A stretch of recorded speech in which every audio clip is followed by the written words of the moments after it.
வேலோடும் மயிலோடும் எவ்வுலகினை உளவியவன் கோளோடும் திருவோடோடும் மண்ணீளத்திற்குள் வந்த மன்னவன்.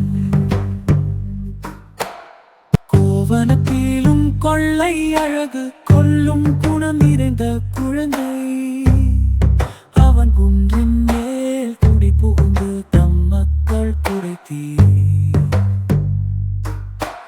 அவனை நினைத்தார்